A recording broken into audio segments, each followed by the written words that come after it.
रतन ने अपनी पत्नी खुशबू को गले लगाते हुए कहा, तुम बरसात से इतना डरती क्यों हो? मुझे तो बहुत पसंद है बारिश, कड़कती बिजलियां, बारिश में भीगी मिट्टी की सोंधी सोंधी खुशबू।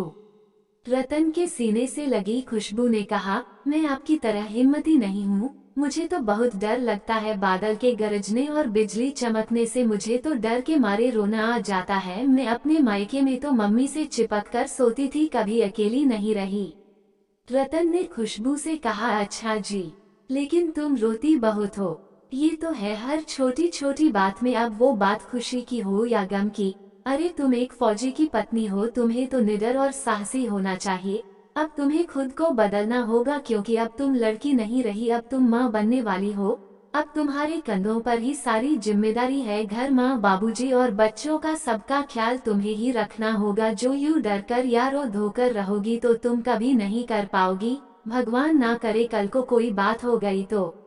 खुशबू ने तुरंत अपना हाथ रतन के मुंह पर रख दिया और कहा, भगवान के लिए चुप हो जाइए। ऐसी बातें अपने मुंह से आज के बाद कभी भी मत निकालिएगा। खुशबू और रतन की शादी हुए अभी सिर्फ 3 साल ही हुआ था। खुशबू 3 महीने की गर्भवती थी। रतन के पिताजी एक किसान और मां एक सामान्य गृहिणी है। रतन भारतीय फौज में कैप्टन था, जिस पद प्रतिष्ठा को प्राप्त करने के लिए उसने बहुत मेहनत की थी, क्योंकि रतन के बचपन का सपना था भारतीय फौज में शामिल होना, जिसे उसे अपने बलबूते पर अपनी मेहनत से पूरा किया। रतन 2 भाई थे, लेकिन छोटा भाई कोई काम नहीं करता, वो पूरी तरह से रतन के पैसों पर ही निर्भर था। जिम्मेदारियों से वो बहुत ही दूर रहता। जिम्मेदारी का एहसास समझाने के लिए ही उसकी शादी खुशबू और रतन की शादी के 1 साल बाद ही कर दी गई। लेकिन यहाँ तो सुधार की बजाय वो दोनों एक से भले दो हो गए थे। देवरानी की भी निगाह हमेशा रतन के ही पैसों पर रहती। वो स्वभाव से लालची और आलसी दोनों ही थी। ये बात रतन के माता पिता को बहुत अच्छे से पता हो गई थी, इसलिए शादी के 1 साल बाद ही उन्हें अलग कर दिया गया। अलग होते ही दोनों अपना खर्च खुद अच्छे से उठाने लगे। चालाकी की हद तो ये थी कि जब मन होता रतन से, वो दोनों फोन करके मदद मांग लेते और रतन भी छोटे भाई के मुंह में कर देता, जिस वजह से रतन की मां ने घर की सारी जिम्मेदारी खुशबू के ही कंधों पर कर दी। खुशबू के मायके में उसके पिताजी बचपन में ही गुजर गए थे। 2 भाई भाभी थे, लेकिन उनको कोई विशेष लगाव खुशबू से नहीं था। खुशबू की शादी भी उन्होंने सामाजिक लोकलाज के दबाव में की, लेकिन शादी के बाद उसकी मां के लाख कहने पर भी भाइयों ने अपनी बहन से कभी कोई रिश्ता नहीं रखा।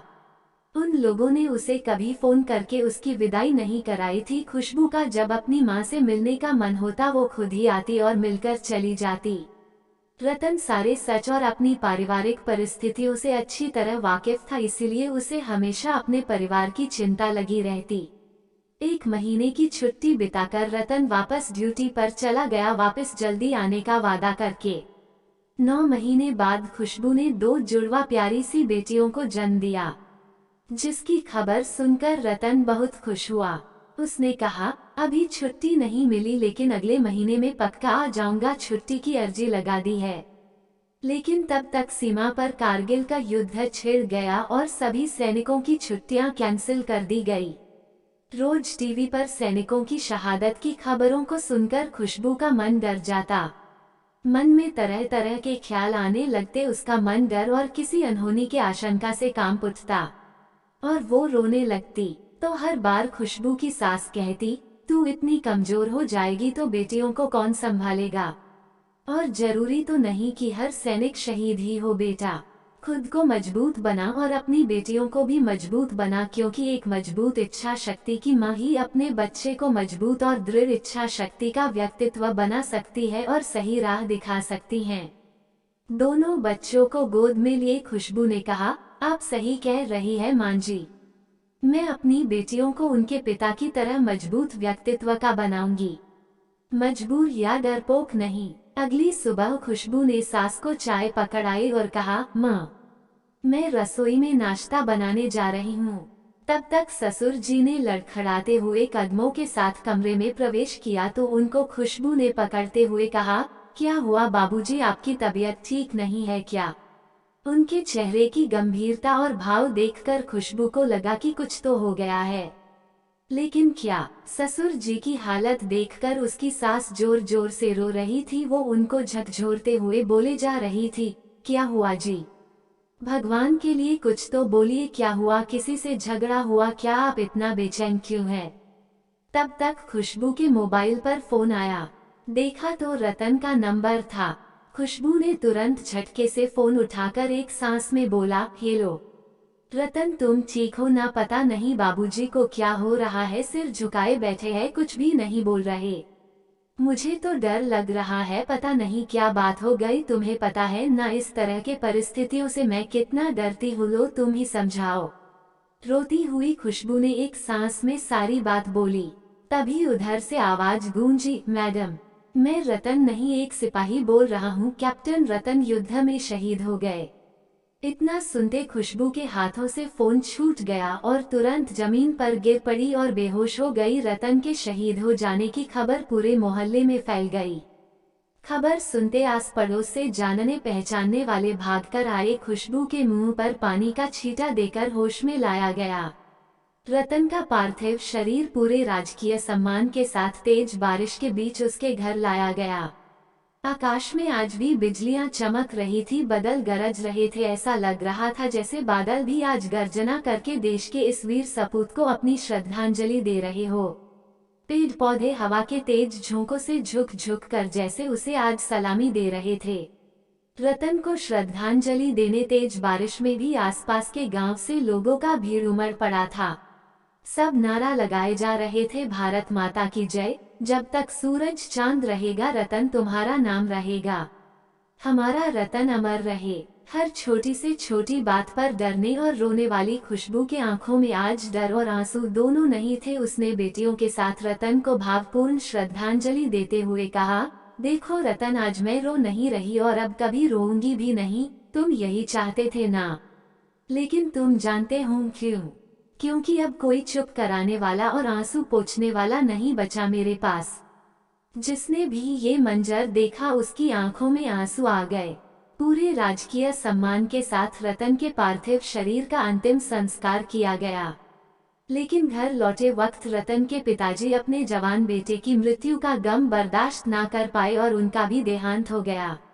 अंतिम क्रियाकर्म के समापन के बाद घर में मौजूद आस पड़ोस के लोग और नात रिश्तेदार खुशबू की सास को समझाने लगे कि वो अपने छोटे बेटे को अब साथ रख ले, क्योंकि बिना मर्द के घर सुरक्षित नहीं होता।